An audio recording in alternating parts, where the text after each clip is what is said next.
tudo que aconteceu nos últimos anos, não apenas a pandemia, mas bolsas subindo e descendo, guerras, conflitos internos e tudo isso, cripto surgindo, descentralização de dinheiro e tudo isso. O que você acha que vai acontecer nos próximos 10 anos com toda essa agenda de 2030 sendo discutido? O que você acha que vai acontecer nos próximos 10 anos? Eu devo dizer que, quando fiz isso, descobri a quarta e a quinta força, que ambas são muito importantes e grandes. Uma é que, curiosamente, atos da natureza na forma de secas, inundações e pandemias tiveram um impacto maior do que as coisas sobre as quais tenho falado, em termos de custar mais vidas ou derrubar mais civilizações. Esses atos da natureza. Então, acho que isso é algo com o que devemos nos preocupar. Mas a quinta, ao longo de períodos longos, de 10, 15, 20, 30 anos, a força mais poderosa é a capacidade do homem de se adaptar e inventar. Uma tremenda capacidade de se adaptar e inventar. Então, você verá gráficos no livro e verá aqui está uma grande depressão e aqui está uma guerra. E como você vê essas coisas, elas parecem ser apenas pontos na curva de expectativa de vida, renda per capita e assim por diante. Então, há uma tremenda capacidade para lidar com todas as outras coisas se o homem puder se adaptar bem a elas. E a inventividade durante este período de tempo deveria ser, acho que realmente grande, porque o que estamos usando cada vez mais são os tipos de tecnologia, inteligência artificial, coisas desse tipo, e a capacidade de pensar, coletar dados, usar o computador para nos ajudar. Com isso, é uma força muito, muito poderosa. Agora, como qualquer força, também é uma força arriscada, porque pode ser usada para o mal, bem como para o bem. Mas acho que o mundo evoluirá. Teremos esses ciclos no mundo. Então é isso que você vê. Você vê esses ciclos e depois vê a evolução através desses ciclos e a adaptação. E assim eu espero. Mas eu diria que existem as probabilidades que mencionei antes que me preocupam. Será desconhecido, mas também será preocupante. Se você... Você construiu muita riqueza para si mesmo e você tem construído muito e está muito ocupado, não é como se você estivesse parado de maneira nenhuma, você está crescendo.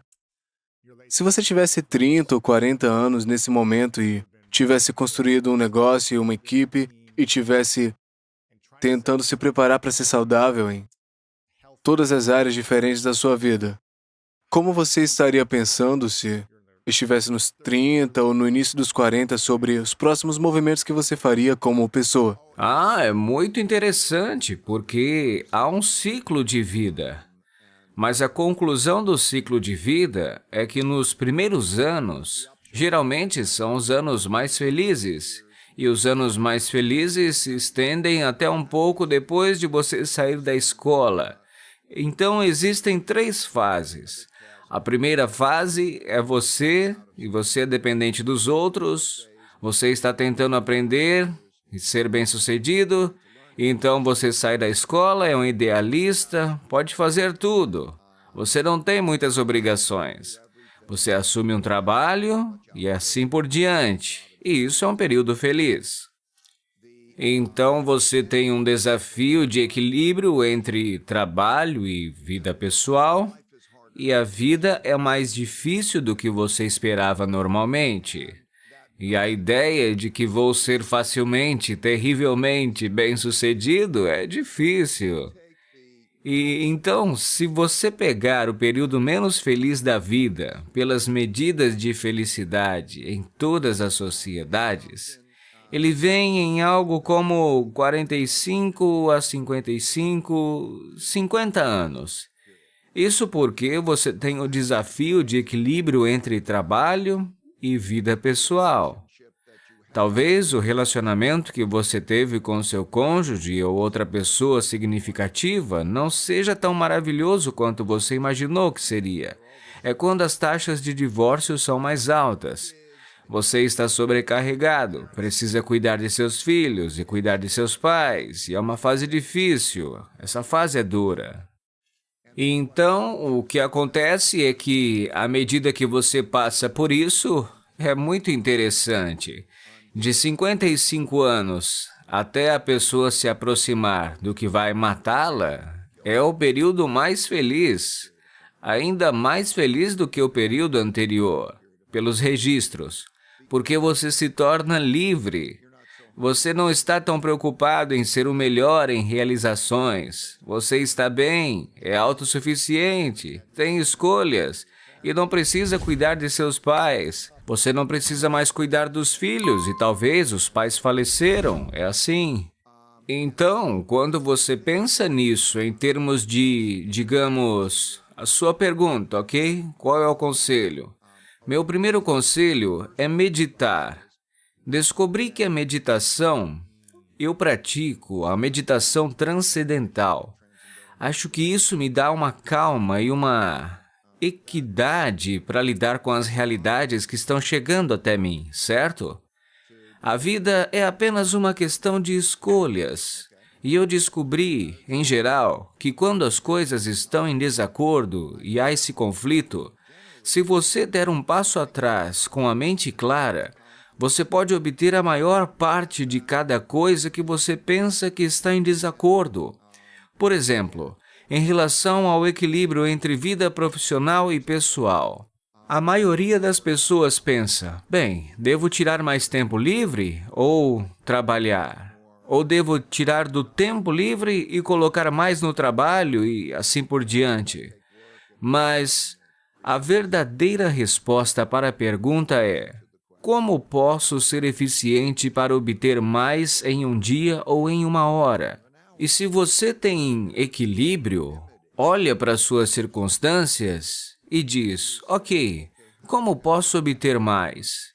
Então, você pode colocar mais vida na vida. Porque você reduz isso. Mas você tem que ter esse equilíbrio. Não uma sensação de estresse e essas coisas estão acontecendo comigo e eu estou com raiva e chateado porque isso irá prejudicá-lo fisicamente. O estresse é um assassino e também não permitirá que você tome suas melhores decisões. Então, estou tentando dar uma equilibrada e, novamente, dor mais reflexão igual a progresso.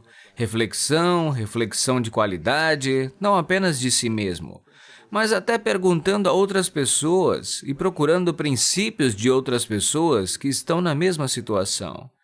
Não é como se fosse a primeira vez que você passou por isso ou alguém passou por isso. Então, quando você pergunta aos outros como você lida com isso, você pode aprender. Ok, então meditação seria uma coisa. Sim, e aquela equilibrada, de olhar para ela e perceber que são apenas suas escolhas.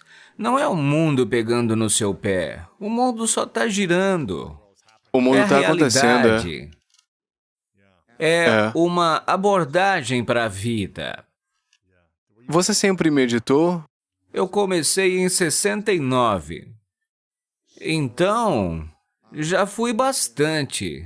Esqueci o que eu era na época, seja lá o que for. 2 anos então. Não, 18 ou 20, 22, alguma coisa desse tipo.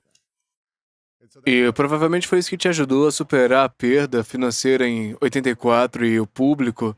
Eu acho o constrangimento, a humilhação que você deve ter enfrentado, já que era público e Isso me enfrentava ajudou a emoções. passar por tudo. Eu perdi um filho, minha maior perda, há quase 2 anos. Meu filho de 42 anos. Oh, meu Deus, eu preferiria morrer. Eu preferiria perder tudo.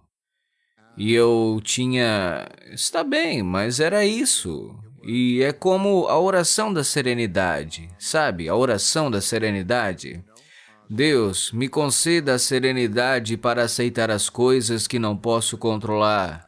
coragem para controlar as coisas que posso e sabedoria para saber a diferença entre uma e outra.